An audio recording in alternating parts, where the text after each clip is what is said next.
Hello, welcome back. This is video number 3, and we're going to talk about your end goal, or in other words, your objective. So, how your funnel will look like really depends on this piece of the puzzle. Because if you're trying to generate leads or you're trying to generate sales, that really can differentiate. So, in other words, if you don't know your objective, then your funnel really won't convert well. Now, in terms of this survey strategy, it really is determined by what you're trying to achieve. You can start by answering this question: are you trying to sell a product or a service? Or are you merely trying to generate leads? So perhaps you want to do your market research right so that you can understand the multiple reasons why somebody would use your product and your service. Now, you can ask people to take a survey and choose from a list of reasons. You can even tailor the autoresponder series or even sales video that you send them to and send them to a specific video that will cater to them. So this will make more sense in just a minute if it is a little bit confusing. So this is so crucial because this empowers you to literally speak to a person's needs, and by doing so, you will get higher conversions. So in other words, what I'm talking about here is, let's say you take initial survey and you find out there are 3 main reasons why somebody buys your product and service.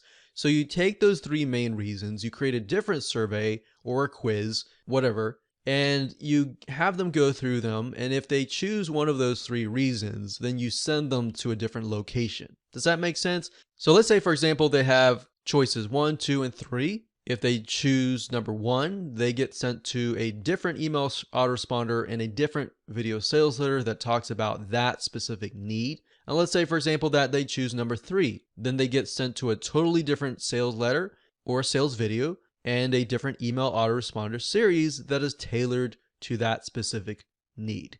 So hopefully that makes a little bit more sense, but we're going to give you practical examples so that it definitely makes more sense. So for example, if you were to sell a security product, you could be selling to a father, a single woman, or an elderly couple. Now, if you approach the situation generically, you would usually sell it as a security product to promote one's family. Now, as this example is going to show you why, if you're going to speak to all 3 of those types of people the same way, it's actually going to not be as impactful. So believe it or not, these 3 types of people would have completely different needs. For example, the father is going to be concerned about his family, whereas the single woman, she doesn't really have a family, it's just her. She might have some pets or dogs or cats or bunnies or whatever, but the single woman may be concerned about her safety and her pet's safety. Then you have the elderly couple who have totally different needs as well. Now, by speaking to them as if they were individuals, thoughtfully considering that each of them have very specific needs, your conversion rate will skyrocket, right? Because if you're talking to the father, you're saying, hey, if you're a father, blah, blah, blah, or hey, if you're a single woman, or hey, if you're an elderly couple, they're going to resonate with that, right? So are you trying to qualify a lead before they are approved into your service? Because when it comes to offering a service, you want to figure out if the prospect is the best fit for you and vice versa. That's why I ask you, are you trying to sell a product or a service? Because they can be slightly different, as you'll see in just a minute. So having run services before, it becomes much of a headache if you attract the wrong customer base. So that's why you, in certain respects, you need to qualify them based on your data.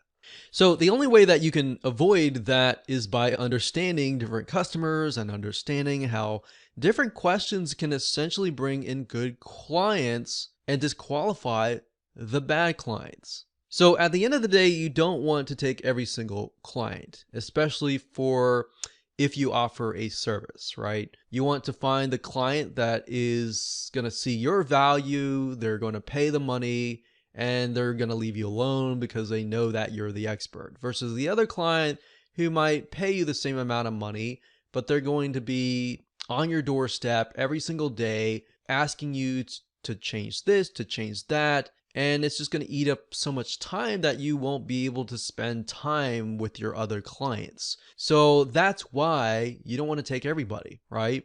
So the reason being is some clients are just nightmare situations.